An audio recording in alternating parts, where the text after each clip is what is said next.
கர்த்தர் என்னோடு கூட இடைப்பட்ட ஒரு வார்த்தை. இந்த மாதத்தில் கர்த்தர் நம்ம சபைக்கென்று கொடுத்த ஒரு வாக்கு தத்தத்தை நாம் வாசிக்கலாம். மீகா எழுதின தீர்க்கதரிசன புத்தகம். இந்த மீகா புத்தகத்தில் ஆண்டவர் நம்மோடு கூட பேசும்படியா இந்த மாதத்தில் தேவன் ஒரு வாக்கு தத்தத்தை கொடுத்தார். நீங்கள் மீகாவை எதுக்கு பக்கத்தில் இருக்கணும் எத்தனை பேருக்கு தெரியும் தெரியல. யோனாக்கு பக்கத்தில் மீகா. அல்லேலூயா. இந்த மீகாவின் புத்தகத்தில் நீங்கள் திருப்பிக் கொள்ளுங்கள். 7வது அதிகாரத்தில் 15வது வசனம் நாம் வாசிக்கலாம். வசனம் இப்படியே சொல்லுகிறது, கவனிங்க. நீங்கள் எகிப்து தேசத்திலிருந்து புறப்பட்ட நாளில் நடந்தது போலவே உன்னை அதிசயம் காண செய்வேன். அல்லேலூயா. பாருங்க, ஆண்டவர் சொல்லுகிறார். நல்ல ஒரு வாக்குத்தத்தம் பாருங்க. ஆண்டவர் இந்த மீகா தீர்க்கதரிசியின் மூலமாக இந்த மாதத்தில்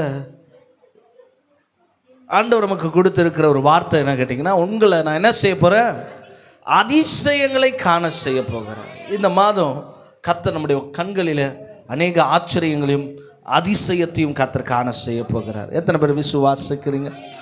இந்த மீகா எழுதின இந்த தீர்க்கதரிசன புத்தகத்தை குறித்து நிறைய முறை இந்த புத்தகத்தை எத்தனை பேர் வாசித்திருக்கிறீங்கன்னு தெரியாது. இது பழைய ஏற்பாட்டின் புத்தகத்தில், சிறிய தீர்க்கதரிசன புத்தகத்தில் இடம்பெற்றிருக்கிறது. இந்த தீர்க்கதரிசன புத்தகத்தில் அருமையான இந்த தீர்க்கதரிசி எதை சொல்ல விரும்புகிறார் தம்முடைய தேசத்திற்கு பார்த்தீங்கன்னா, வசனம் சொல்லி இந்த தீர்க்கதரிசன புத்தகம் எதற்காக எழுதப்பட்டிருக்குன்னா, அவர் இஸ்ரவேல் ஜனத்திற்காக இந்த தீர்க்க தரிசனத்தை உரைக்கிறார். அவர் உரைக்கிற காலகட்டத்தில் எப்பேற்பட்ட மக்களுக்காக உரைக்கிறார்னு வேதம் சொல்லுங்கன்னா, 1வது அதிகாரத்தில் 1வது வசனத்தை நீங்கள் வாசிப்பீர்களானால், 1வது அதிகாரம் 1வது வசனத்தை நீங்கள் வாசிங்க.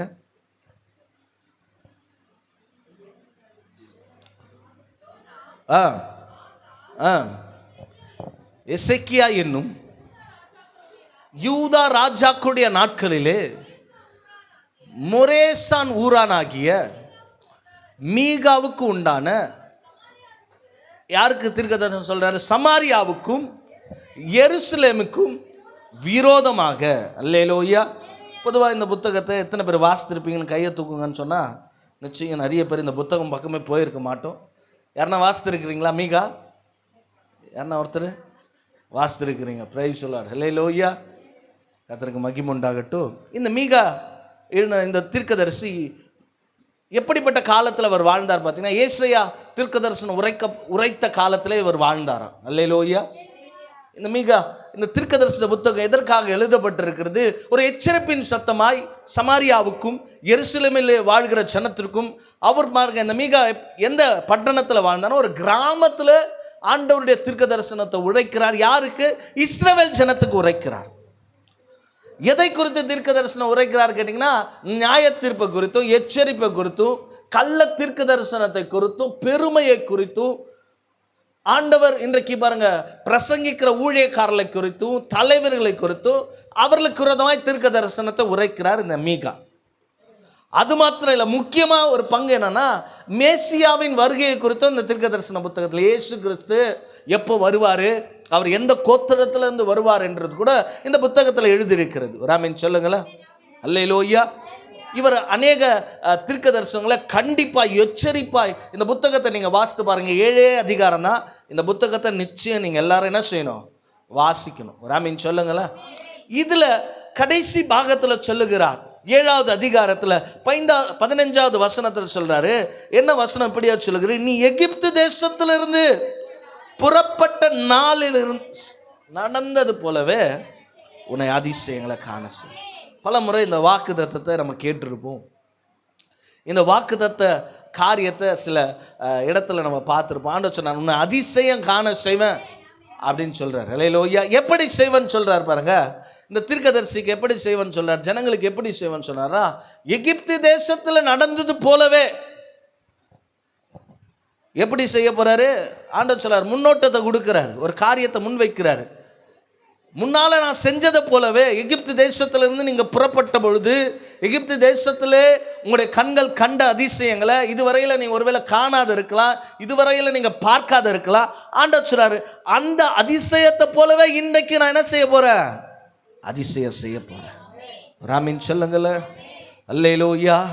நான் சொல்லுகிறேன், இந்த மாதத்துல நிச்சயம் நம்முடைய கண்கள் எதை பார்க்குதோ இல்லையோ அதிசயத்தை பார்க்கும், ஆண்டோடைய அற்புதத்தை பார்க்கும், அவருடைய கரத்தின் கிரியைகளை பார்க்கும். நம்முடைய குடும்பத்தில் ஒரு அதிசயம் நடக்கும், நம்ம சபைக்குள்ள ஒரு அதிசயம் நடக்கும், நம்ம வாழ்க்கையில் ஒரு அதிசயம் நடக்கும், நம்முடைய செய்கையில், நம்முடைய தொழிலில், நம்முடைய வருமானத்தில், எல்லாத்துலேயும் கர்த்தர் நம்முடைய பிள்ளைகளுடைய வாழ்க்கையில் ஆண்டவர் சொல்றாரு, இந்த அதிசயத்தை நீங்கள் பார்ப்பீங்க. அல்லேலூயா. என்ன செய்ய போறீங்க? இந்த அதிசயத்தை உங்களுடைய கண்கள் காண செய்ய போகிறார். நிச்சயம் நிறைய நேரத்தில் நம்முடைய வாழ்க்கையில் நிறைய நேரத்தில் அற்புதம் நடக்காதா, அதிசயம் நடக்காதா, என் ஜெபம் கேட்கப்படாதா, என் விண்ணப்பம் ஏற்றுக்கொள்ளப்படாதா, எத்தனை நாள் போராடுகிறேன்னு, கர்த்தர் ஏன் மௌனமா இருக்கிறாரு, பல கேள்விகளோடு நம்முடைய வாழ்க்கையில் இருக்கலாம். ஆனால் இந்த மாதத்தில் ஆண்டவர் சொல்றார், முன்பு நான் செய்தது போலவே. எகிப்து தேசத்தில் இருந்து இந்த ஜனங்களை, இஸ்ரவேல் ஜனங்கள் ஆண்டவர் எகிப்திலிருந்து கொண்டு வரும் பொழுது சாதாரணமாய் கொண்டு வரல.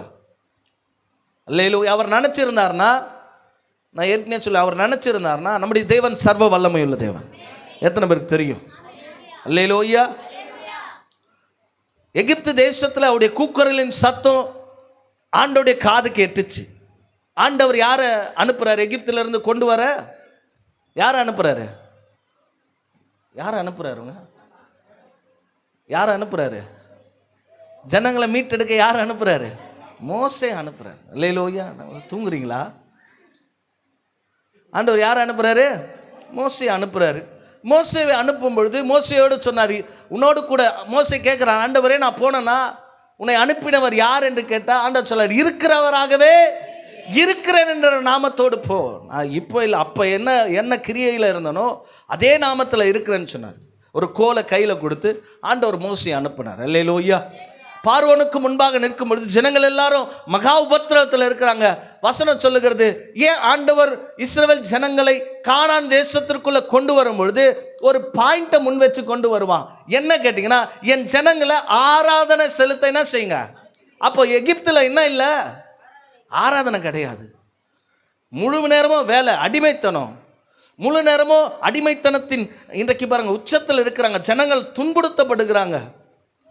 ஆண்டவர் சொல்லுகிறாரு, பெருகி கொண்டே இருக்கிறாங்க, ஆனால் அடிமைத்தனத்திலே இருக்கிறாங்க. ஆண்டவர் மோசே அனுப்புறாரு. அனுப்பிச்ச தேவன் ஒரே ஒரு நிமிஷத்தில் அந்த இடத்துல போய் கேட்குறாரு, மோசே எங்கள் ஜனங்களை ஆராதனை செய்ய அனுப்புனா அவன் என்ன செய்ய முடியாதுன்ட்டான், முடியாதுன்னு சொல்லிட்டான். அல்லேலூயா. ஆண்டவர் நினச்சிருந்தார்னா அங்கே எகிப்தில் இருந்த 5 லட்சம் பேரையும் மறுரூபமாக்கி கொண்டு வந்து எங்கே வச்சிருக்கலாம், என்ன செஞ்சிருக்கலாம்? ஆண்டவரால் முடியுமா? முடியாதா? அல்லேலூயா. ஒரே நிமிஷத்தில் மறைய வச்சு எல்லாரையும் என்ன செஞ்சிருக்கலாம்? கானானுக்குள்ள கொண்டு வந்திருக்கலாமே. இல்லைன்னா அந்த தேசத்தில் ஆண்டவர் இவர்களை யுத்த களத்தில் நிற்க வச்சு எல்லாரையும் சங்காரம் பண்ணி அந்த தேசத்தையே சுதந்திரமாக கர்த்தரால் என்ன செய்ய முடியும், கொடுத்துருக்கோம். ஆனால் வசனம் சொல்லுகிறது, அவன் இருதயம் கடினப்பட்டதான் ஜனங்களை என்ன செய்யலையா, அனுப்பலையா. கர்த்தர் விட்டாரா? 10 வாதையினால் என்ன செஞ்சாரு? வாதித்தார். அல்லேலூயா. அவங்க எதெல்லாம் மேன்மையாக தன் வாழ்க்கையில் வச்சிருந்தானோ, தலைச்சம்பளைய மேன்மையாக வச்சிருந்தான், நயல் நதியை மேன்மையாக வச்சிருந்தான், தன் தேசத்தில் குடி தண்ணிக்கு பெரிய ஆதாரமாய் அதை குறித்து பெருமை பாராட்டுகிற அளவுக்கு இருந்தால் அந்த தண்ணியை கர்த்தர் ரத்தமாக மாற்றிட்டான். அல்லேலூயா. சத்தமாய் சொல்லுங்களா. தேசம் முழுவதும் இன்றைக்கு பாருங்க, பேணு தவக்கலை என்னெல்லாம் 10 வாதைகள் உங்களுக்கு தெரியும். வாதையினால வாதித்தார். பிற்பாடு என்ன செய்யறான்? ஜனங்களை அனுப்புறார். அல்லேலூயா. முதல்ல ஜனங்களுக்கு இன்னைக்கு இவ்வளோ அற்புதத்தையும் யார் பார்க்குறாங்க? எகிப்து தேசத்தில் இஸ்ரவேல் மக்கள் குடியிருந்தாலும் நல்லா கவனிங்க, வாதைகள் தேசத்துக்குள்ளே வந்துச்சு. எப்படி கொரோனா வந்தபோது கிறிஸ்தவ நமக்கு மாத்திரம் வரல, எல்லாருக்கும் வந்துச்சா? அல்லேலூயா. வராதுங்க ஒரு ஆமீன் சொல்லுங்களேன். அல்லேலூயா. அங்கே வேற ஏதாவது நாட்டில் இருந்தீங்களா? இங்கே தானே இருந்தோம். அல்லேலூயா. கொரோனா வந்துச்சு, ஆனால் நமக்கு என்ன செய்யல, வரல. அதே போல தான் வாதம் வந்துச்சு, தலைச்சம்பல்லாம் செத்து போனா, தேசத்தில் தண்ணீரெல்லாம் ரத்தமாக மாறிச்சு. ஆனால் இஸ்ரவேல் ஜனத்துக்கு மாத்திரம் என்ன செய்யல, அவர்களுக்கு ஒன்றுமே நடக்கலை, அவர்களுக்கு எந்த சேதமும் நடக்கலை. அற்புதத்தை பார்க்குறான். அல்லேலூயா. நம்முடைய தேவன் வல்லவர். அதுக்கப்புறம் அனுப்பிச்சு விடுறாரு. அனுப்பித்த பொழுது போய்கொண்டே இருக்கிறாங்க. ஒரு கட்டத்துக்கு மேலே பெரிய கடல் கரை என்ன செய்யுது, அவங்கள குறுக்கிடுது. செங்கடல் முன்னால் வந்துச்சு. ராமின் சொல்லுங்களேன். அல்லேலூயா. அனுப்பிச்சிட்டான, அதோட விட்டானா, மறுபடியும் அவங்கள பின்தொடர்ந்து வருகிறான். அல்லேலூயா. சத்தமாய் சொல்லுங்களேன். சில நேரம் பிசாசு நம்மளை விட்டுட்டான்னு நினச்சாலும் பின்னால் திரும்பி எப்படா வாய்ப்பு கிடைக்குன்னு பின்னால் நோக்கி என்ன செய்வான், வருவான். அல்லேலூயா. ஜனங்க பின்னால் திரும்பி பார்க்குறாங்க. பெரிய ரதத்தோடு சேனையோடு அநேக யுத்த வீரர்களோடு பின்தொடர்ந்து வருகிறான். ஆண்டவர் மோசையை பார்த்து சொன்னார். அல்லேலூயா. மோசையை பார்த்து என்ன சொன்னார், ஜனங்களாம் முறுமுறுக்குது, எகிப்தில் கல்லறையில் என்றா எங்களை இங்கே கொண்டு வந்து இந்த வனாந்தரத்தில் சாகடிக்க போற அப்படின்னு சொன்னார். அல்லேலூயா. ஆனால் ஆண்டவர் என்ன செஞ்சார், எகிப்துவ ஒரு வசனம் சொல்லுகிறது. போன வாரம் நம்ம வாசித்த சங்கீதத்தில் ஆண்டவர் சொன்னார், 106வது சங்கீதத்தில் எப்படி அவர்கள் கடந்தார்கள் என்று வேதம் சொல்லுகிறது. 106வது சங்கீதத்தில் 9வது வசனத்தை வாசிங்களா. 106:9. அவர் சிமந்த சமுத்திரத்தை அதட்டினார், அது என்ன செஞ்சுச்சா, வற்றி போயிற்று. வெட்டாந்தரையை நடக்கிறது போல. அல்லேலூயா. எப்படி நடக்க பண்ணினாரா, அதிசயம் பாருங்க. வெட்டாந்தரையை கடக்கிறது போல கர்த்தர் கடக்க பண்ணினார். அல்லேலூயா. இந்த அதிசயத்தை பார்க்கிறாங்க. அல்லேலூயா. எகிப்து தேசத்தில் என்னென்ன அற்புதம் நடந்துச்சு, எகிப்திலிருந்து அவர் கூட்டி வரும்பொழுது எப்படிப்பட்ட அற்புதங்களை கர்த்தர் செய்தார். அல்லேலூயா. வசனம் சொல்லுகிறது, 40 வருடம் வனாந்தரத்தில் நடந்தார்களோ, ஆனாலும் அவருடைய வஸ்திரம் என்ன செய்யலையா, பழுதாகவே இல்லையா. அவருடைய செருப்பு அளவு அவங்க வளர வளர கூடவே வளர்ந்துச்சான். ஒரு ஆமென் சொல்லுங்களேன். அல்லேலூயா. ஒவ்வொரு நாளும் அவங்க வனாந்தரத்தில் கூடாரம் போட்டாலும் காலையில் எழுந்து கதவை திறந்தா வானத்திலிருந்து என்ன கொட்டுச்சு, மண்ணா. இந்த அற்புதத்தை யார் பார்க்கறது, இஸ்ரவேல் ஜனங்க பார்க்கிறாங்க. அல்லேலூயா. சத்தமாய் சொல்லுங்களேன். ஒவ்வொரு நாளும் அதிசயம். யோர்தான் குறுக்கிட்ட பொழுது கர்த்தர் அதை பிளந்தார். எந்தெந்த ராஜாக்கள் எல்லாம் அவருக்கு விரோதமாய் வந்தார்களோ, வசனம் சொல்லுகிறது, எரிகோ கோட்டையை இன்றைக்கு பாருங்க, கற்களினால பாம்பு வச்ச தற்களை சுத்தி வந்தாங்க. எரிகோ கோட்டை என்ன செஞ்சிச்சு, அற்புதம். ஆண்டவர் சொல்றார், இந்த குடிகளுக்கு சொல்றார், நீங்க எல்லாம் என்னவா இருக்கிறீங்க. அல்லேலூயா. இந்த அற்புதத்தை ஒருவேளை காணாது இருக்கலாம். நான் சொல்லுகிறேன். இப்போ இந்த தேசத்துல மீகா தீர்க்கதரிசி என்ன சொல்லுகிறார் பார்த்தீங்கன்னா, அல்லேலூயா, இப்போ ஜனங்கள் எல்லாம் இந்த அற்புதத்தெல்லாம் கடந்து வந்துட்டாங்க, சுகபோகமாக குடியிருக்கிறாங்க. அல்லேலூயா. ஆனாலும் ஜனங்களுக்குள்ள என்ன இருக்குன்னா, வசனம் சொல்லுகிறது, நீங்க அதே மீகா எழுதின தீர்க்கதரிசன புத்தகம் 6வது அதிகாரத்தை திருப்பிக் கொள்ளுங்க. 6வது வசனத்தை நீங்க வாசிங்க. எண்ணத்தை கொண்டு கர்த்தருடைய சந்திலே வந்து உன்னதமான தேவனுக்கு முன்பாக பணிந்து கொள்வேன். தகன பலிகளை கொண்டு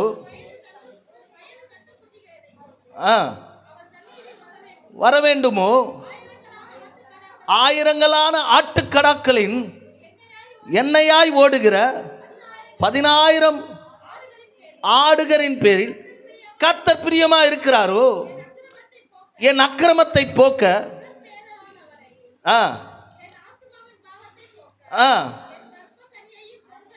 கொடுக்க வேண்டுமோ. மனுஷனே, என்னதென்று அவர் உன்னை என்ன செஞ்சிருக்கிறாரு, அறிவித்திருக்கிறார். நியாயம் செய்து இரக்கத்தை நேசித்து தேவனுக்கு முன்பாக மனத்தாழ்மையாய் நடப்பதை அல்லாமல் வேறொன்றை கர்த்தர் இடத்துல என்ன செய்யறியா. இப்போ இந்த ஜனங்க என்ன ஆயிடுச்சுன்னா, ஆண்டவர் எகிப்திலிருந்து அதிசயங்களை கொண்டு வந்து பல நாட்கள் ஆயிடுச்சு. அல்லேலூயா. இன்னொரு சந்ததி உருவாயிடுச்சு. ஆனாலும் இவங்களுக்குள்ள என்ன இருக்கு, பாவம் இருக்கு, அக்கிரமம் இருக்கு, அநியாயம் இருக்கு, பெருமை இருக்கு, தாழ்மை இல்லாத குணம் இருக்கு. அவங்க ஒவ்வொரு நாளும் என்ன நினைக்கிறாங்கன்னா, நான் பாவம் செஞ்சேன்னா போய் பலி கொடுத்தேன்னா இந்த பாவத்துக்கு என்ன செஞ்சிருவார் ஆண்டவர், பாவத்தை மன்னிச்சு எனக்கு ஏற்றுக்கொள்வார் என்ற எண்ணம் வந்துருச்சு ஜனங்களுக்குள்ளெல்லாம். மனம், இன்னைக்கு ஒரு பழமொழி இருக்கு, கோயில் மாடு பயம் அறியாதான். அல்லேலூயா. அந்த போல இவங்களுக்குள்ள பயபக்தி இல்லை. இவங்களுடைய வாழ்க்கை இன்றைக்கு பாருங்க, பரிதானம் வாங்குறதுல தீவிக்கிறவர்களா இருந்தாங்க. பாவம் செய்கிறதுல, அக்கிரமம் செய்கிறதுல, அந்நிய தெய்வத்தை நமஸ்கரிக்கிறதுல தீவித்து இருந்தாங்க. ஆண்டவர் ஒரு எச்சரிப்பை கொடுக்கிறார், இதுல இருந்து நீ மனம் திரும்பு. அல்லேலூயா. பலிகளை தேவன் விரும்புறது கிடையாது. 1000 பலிகளையும் நீ செலுத்தினால் அதில் அவர் பிரியப்படுகிறது இல்லை. நன்மை செய்கிறதையும், அல்லேலூயா, நியாயம் செய்கிறதையும், மனத்தாழ்மையை அணிந்து கொள்வதையே கர்த்தர் எதிர்பார்க்கிறார். அல்லேலூயா. சத்தமாய் சொல்லுங்களேன். அப்போ ஆண்டவர் சொல்லாரு, நம்ம என்ன செய்யணுமா, என் வாழ்க்கையில் தேவன் அதிசயத்தை பார்க்க செய்யணும்னா முதல்ல நம்முடைய பாவத்திலிருந்து நம்ம மனம் திரும்பணும். ஒரு ஆமீன் சொல்லுங்களேன். அல்லேலூயா. இந்த தீர்க்க தரிசனத்தின் காரியத்தை அவர் இப்படியா சொல்லுகிறார். இந்த வார்த்தையை கர்த்தர் நம்முடைய சபைக்கு சொல்றாரு. என்ன சொல்றாருன்னா, இந்த மாதம் ஆண்டவர் முன்பு உங்கள் வாழ்க்கையில் என்னென்ன அதிசயத்தெல்லாம் ரட்சிக்கப்பட்ட காலத்தில் நீங்கள் பார்த்துருப்பீங்க. ஒருவேளை இடைப்பட்ட காலத்தில் இந்த அதிசயமே நம்முடைய வாழ்க்கையில் நடக்காது இருக்கலாம். ஆனால் இந்த மாதம் சொல்கிறாரு உங்களை அதிசயத்தை காணப்படும். அல்லேலூயா, சத்தமாய் சொல்லுங்களேன். ஆண்டவர் இதே தீர்க்கதரிசன புத்தகத்தில் ஒரு வார்த்தையை சொல்லுகிறார். வாசிங்க, 7வது அதிகாரம் 8வது வசனத்திலிருந்து வாசிங்களேன். என் சத்ருவே, எனக்கு விரோதமாய் சந்தோஷப்படாதே. நான் விழுந்தாலும் எழுந்திருப்பேன், நான் இருளிலே உட்கார்ந்தாலும் கர்த்தர் எனக்கு எப்படியா இருப்பாரா? அல்லேலூயா, சத்தமாய் சொல்லுங்களேன். அநேக நாட்கள் சத்ரு நினைக்கிறான் நம்ம வாழ்க்கை விழுந்துருச்சு, நம்ம தோற்று போயிட்டோம், பாவத்தின் குற்ற உணர்வில் இருக்கிறோம், நம்முடைய வாழ்க்கை விழுந்து கிடக்கிறது, இருளில் இருக்கிறோம். ஆனால் இந்த தீர்க்கதரிசி சொல்றாரு, அல்லேலூயா, இதெல்லாம் முடிஞ்சிருச்சு. நான் விழுந்தாலும் என்ன செய்ய போறேன்? எழுந்திருக்க போறேன். என் இருளை கர்த்தர் என்னவா மாற்ற போறாரு? வெளிச்சமா மாற்ற போகிறார். இப்போ என்ன நடக்க போகுதுன்னா, முன்னால கர்த்தர் எகிப்து தேசத்துல நடந்த அற்புதத்தை இந்த நாளிலும் செய்ய வைக்க போகிறார். அல்லேலூயா.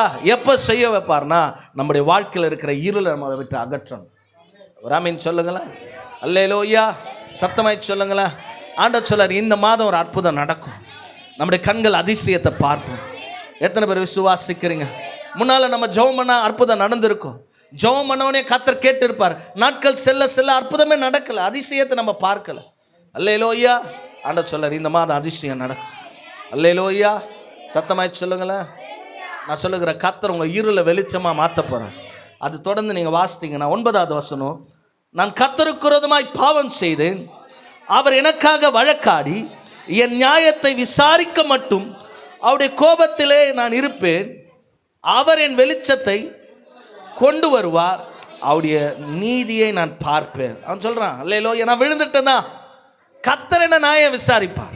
அல்லேலூயா, என் வெளிச்சத்தை கர்த்தர் என்ன செய்வார்? மீண்டுமா கொண்டு வருவார். எத்தனை பேர் விசுவாசிக்கிறீங்க? அல்லேலூயா, சத்தமாய் சொல்லுங்களா. இன்றைக்கு எத்தனை பேருடைய வாழ்க்கையில் இருள் இருக்குன்னு எனக்கு தெரியாது. ஆண்டவர் சொல்லார், இந்த மாதம் உன் வெளிச்சத்தை கர்த்தர் மீண்டுமாய் கொண்டு வருவார். எத்தனை பேர் விசுவாசிக்கிறீங்க? அல்லேலூயா, அல்லேலூயா. நமக்குள்ள இருக்கிற பயம், நமக்குள்ள இருக்கிற அந்தகாரம், நமக்குள்ள இருக்கிற பாவம், நமக்குள்ள இருக்கிற இச்சை, நமக்குள்ள இருக்கிற பொறாமை, நமக்குள்ள இருக்கிற கசப்பு, நமக்குள்ள இருக்கிற எரிச்சல், நமக்குள்ள இருக்கிற தேவனுக்கு பிரியமே இருக்காது எல்லாத்தையும் கர்த்தருடைய இன்றைக்கு சமூகத்தில் அறிக்கையிட்டு அவைகளை விலக்குவோமானால் கர்த்தர் என்னுடைய வெளிச்சத்தை மீண்டும் கொண்டு வருவார். அல்லேலூயா. வெளிச்சம் வந்தால் தான் அதிசயம் நடக்கும். ஒரு ஆமீன் சொல்லுங்களேன். அல்லேலூயா, சத்தமாய் சொல்லுங்களேன், உற்சாகமாய் சொல்லுங்களேன். எத்தனை பேர் விசுவாசிக்கிறீங்க? இந்த மாதம் கர்த்தரின் வெளிச்சத்தை மீண்டுமாய் கொண்டு வருவார். அல்லேலூயா. எதிலெல்லாம் இருள் இருக்கிறதோ, எதிலெல்லாம் இருளின் ஆதிக்கம் இருக்கிறதோ, போன வாரம் மெசேஜில் சொன்னார், இருளுகிற இடத்துல தான் பிசாசு விதைக்கிறான். அல்லேலூயா, அல்லேலூயா. அப்போ ஆண்டவர் சொல்லார், உன் வெளிச்சத்தை கர்த்தர் மீண்டுமாய் கொண்டு வருவார். நீ அறிக்கையிடணும், மனம் திரும்பணும். ஆண்டோடைய சமூகத்தில் நான் சொல்லுகிறேன், இந்த மாதத்தில் நம்ம எந்த அளவுக்கு தேவன் அண்டையில் நெருங்குறோமோ அந்த அளவுக்கு வெளிச்ச தண்டையில் நெருங்குறோம். ஒரு ஆமீன் சொல்லுங்களேன். அல்லேலூயா, சத்தமாய் சொல்லுங்களேன். நான் சொல்லுகிறேன், இந்த தேவன் இந்த மாதத்தில் உங்கள் வாழ்க்கையில் ஒரு அற்புதத்தை பார்ப்பீங்க. ஆண்டவர் சொல்லார், அதிசயம் என்பது இந்த உலகத்தில் இருக்கு பாருங்க, மனுஷனால் உருவாக்கப்பட்ட அதிசயம். எத்தனை பேருக்கு தெரியும்? 7 wonders இருக்கு, 7 அதிசயம் இருக்கு. எத்தனை பேர் பார்த்துருக்குறீங்க? படத்தில் பார்த்துருப்போம். அல்லேலூயா. நான் வர வாரம் ஆண்டவர் சித்தமாச்சுன்னா அந்த 7 அதிசயத்தையும் இந்த டிவியில் போட்டு உங்களுக்கு காட்டுறேன். பார்க்காதவங்க பாருங்கள். இந்தியாவில் ஒரு அதிசயம் என்ன இருக்கு தெரியுமா? இந்தியாவில் ஒரு அதிசயம் இருக்குது. என்னது? தாஜ்மஹால். எத்தனை பேர் போயிருக்கீங்க? நம்ம என்ன செய்யலாம்? உண்மையாக நான் போயிருக்கேன், தாஜ்மஹால் போய் பார்த்துருக்கேன். உண்மையாலுமே ஏன் அது அதிசயம்னு சொல்கிறாங்கன்னா, ஃபுல்லாக எதில் கட்டியிருக்கிறாங்க? மார்பிள்ஸால் கட்டியிருக்கிறாங்க.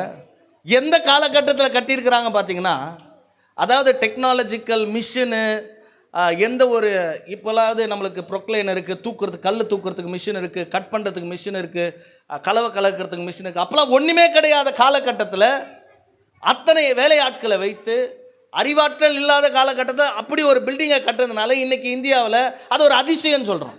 அல்லேலூயா. மனுஷனாலே கட்டப்பட்டதை அதை பார்க்க எத்தனையோ பேர், நான் கூட போயிருக்கிறேன்.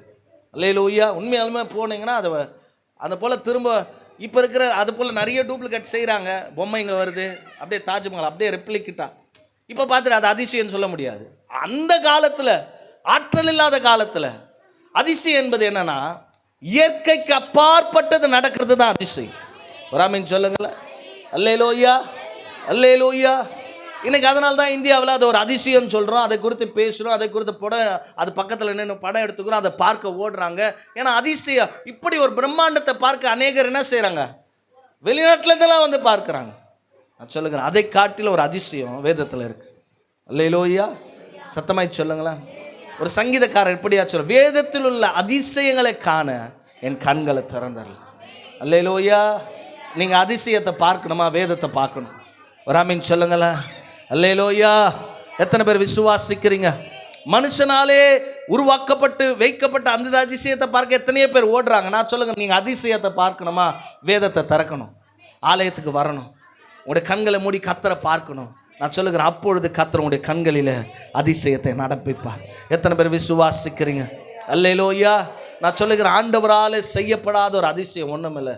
அதை தான் ஆண்டவர் எரேமியா தீர்க்கதரிசியின் மூலமாக சொல்லுங்க. 32வது அதிகாரம் 17வது வசனத்தை வாசிங்களேன். 32:17.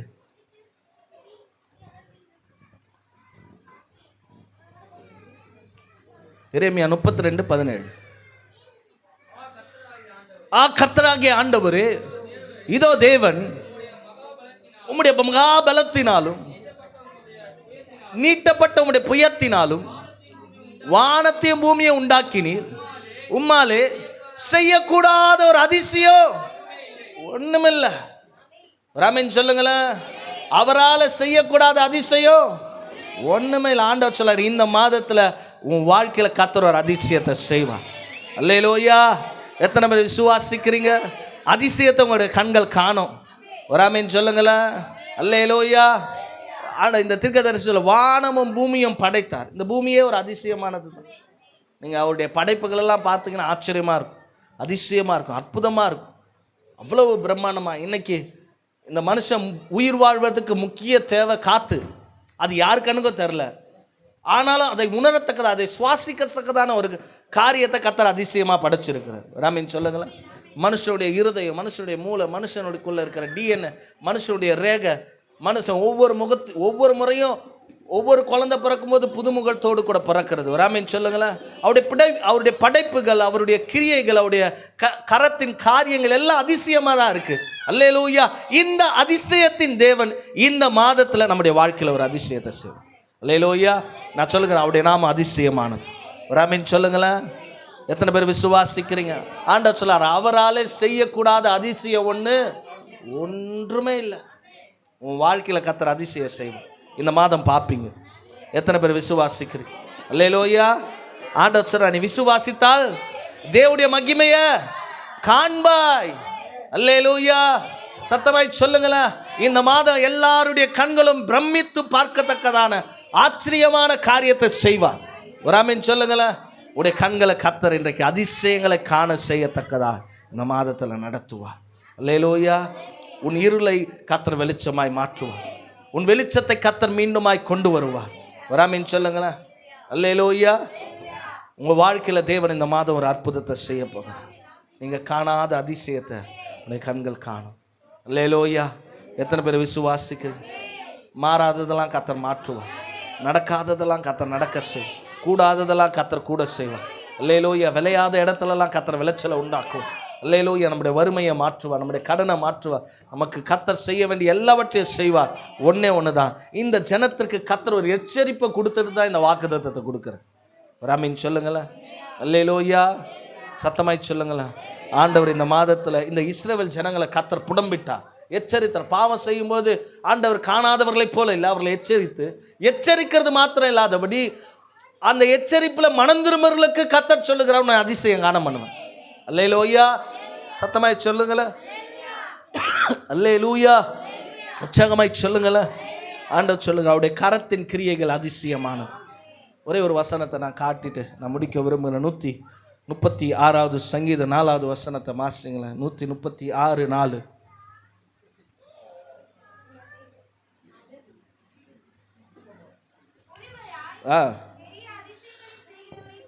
அல்லேலூயா. ஒரு ஆமென் சொல்லுங்களேன். எப்படிப்பட்ட அதிசயமா? ஒருவராய், யாரா? பலரா இருந்தல, ஒருவராய் பெரிய அதிசயம். ஒரு ஆமென் சொல்லுங்களேன். பக்கத்துல சொல்லுங்க, சின்ன அதிசயம் இல்ல, பெரிய அதிசயம். ஒரு ஆமென் சொல்லுங்களேன். எத்தனை பேர் விசுவாசிக்கிறீங்க இந்த மாதம் அதிசயம் நடக்கும்? அல்லேலூயா. ஒருவராய் பெரிய அதிசயம் செய்கிறவரை துதியுங்க. அல்லேலூயா. நான் சொல்லுகிறேன், ஒரு பெரிய அற்புதத்தை கர்த்தர் இந்த மாதம் செய்ய போகிறார். அதிசயம் நடக்க போகிற. இயேசு எந்த இடத்துலலாம் போனாரோ அந்த இடத்துலலாம் அதிசயம். அல்லேலூயா. 38 வருஷமாய் இன்றைக்கு பாருங்க வியாதிஸ்தனாக இருந்தான். இயேசு போனார், அதிசயமாய் அவன் படுக்கை எடுத்துக்கொண்டு நடன. ஒரு ஆமென் சொல்லுங்களேன். அல்லேலூயா. சத்தமாய் சொல்லுங்களேன். எத்தனை ஆண்டுகள், எத்தனை வருஷங்கள், எத்தனை நிமிடங்கள் ஆனாலும் சரி, அவர் வந்தார்னா அதிசயம். ஒரு ஆமென் சொல்லுங்களேன். நம்ம ஆராதிக்கிற தேவன் அதிசயமானவர், அவருடைய நாமம் அதிசயமானது. அதனால ஆண்டவர் சொல்ற, என் நாமத்தில் நீங்கள் எதை கேட்டாலும் நான் தருவேன். காரணம், நான் அதிசயம் செய்கிறவர். அல்லேலூயா. சத்தமாய் சொல்லுங்களேன். ஆரோனின் கோலை மீண்டுமாய் துளிரை பண்ணுகிறவர். நம்முடைய வாழ்க்கையில் எதெல்லாம் இழந்து போனோமோ கர்த்தர் அதெல்லாம் ரெட்டதனையாய் தருவோம். எத்தனை பேர் விசுவாசிக்கிறீங்க? அதிசயத்தை பார்க்க பண்ண போகிறேன். எத்தனை பேர் ஆயத்தமா இருக்கிறீங்க? அல்லேலூயா. மரியாவளை பார்த்து சொன்னாரு, செத்து 4 நாள் ஆயிடுச்சு அப்பா, நாத்தடிக்குமே. ஆண்டவர் சொன்னாரு, கல்லை புரட்டி போடு. அல்லேலூயா. நீ விசுவாசத்தை நான் தேவனுடைய மகிமையை பார்ப்பேன். நான் சொன்ன விசுவாசம் தான் உன்னை அதிசயத்தை பார்க்க பண்ண. ஒரு ஆமென் சொல்லுங்களேன். செத்தவன் உயிரோடு எழும்புறது நடக்காது, ஆனால் கர்த்தரால் செய்ய முடியும். அல்லேலூயா. சத்தமாய் சொல்லுங்களேன். நான் சொல்லுகிறேன், இந்த மாதத்தில் ஏதோ ஒரு அதிசயம் சபையில் நடக்க போகுது. நீங்கள் விசுவாசத்தில் இருங்க, நம்பிக்கையில் இருங்க, உங்களுடைய கண்கள் அதை பார்க்கும். அல்லேலூயா. சத்தமாய் சொல்லுங்களேன். எத்தனை பேர் சொல்லுவீங்க, கர்த்தர் என் வாழ்க்கையில் அதிசயம் செய்ய போறார்? எத்தனை பேர் சொல்ல போறீங்க? கர்த்தர் என் குடும்பத்தில் அதிசயம் செய்ய போறார்? எத்தனை பேர் சொல்ல போறீங்க? அல்லேலூயா. நிச்சயம் நடக்கும். 100% நடக்கும். 100% கர்த்தர் உன் வாழ்க்கையில உன் கண்களை கர்த்தர் திறக்க பண்ணுவார். அல்லேலூயா. வனாந்தரத்தில் ஆகாரின் கண்கள் ஒரு அதிசயத்தை பார்த்தது. தண்ணியே இல்லாத இடத்துல தண்ணி, நீரூற்று. ஒரு ஆமென் சொல்லுங்களேன். அல்லேலூயா. புள்ள சாகுன்னு பார்த்தவ நீரூற்ற பார்த்தா. அல்லேலூயா. சத்தமாய் சொல்லுங்களேன். நான் சொல்லுகிறேன், வனாந்தரம் இருந்தாலும் நீரூற்ற பார்ப்பீங்க. உன் கண்கள் அதிசயத்தை பார்க்கும். ஒரு ஆமென் சொல்லுங்களேன். அல்லேலூயா. ஆண்டவர் எலியாவை பார்த்து, எலியா தீர்க்கதரிசி போய் சொல்றாரு, மழையே இல்லை தேசத்துல, போ வெளியே போ, ஒரு கையளவு மேகம் உனக்கு தெரியும். ஒரு ஆமென் சொல்லுங்களேன். போய் தெரிதா பார்த்துட்டு வா அப்படின்னாரு. ஃபர்ஸ்ட் போய் பார்த்துட்டு வரான், ஒண்ணுமே தெரிலன்றான். அல்லேலூயா. மறுபடியும் அனுப்புறாரு, போய் பார்த்துட்டு வா, ஒண்ணுமே இல்லை. அது போல 7 முறை போறான்.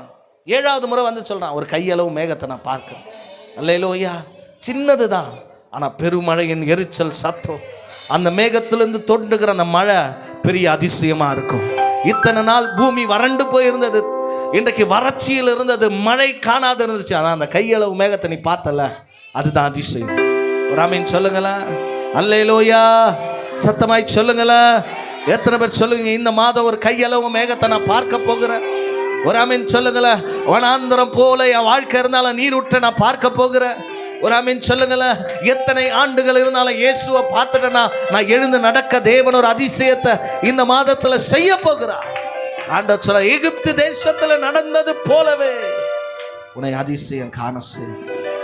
கண்களை மூடி ஆண்டவரை நோக்கி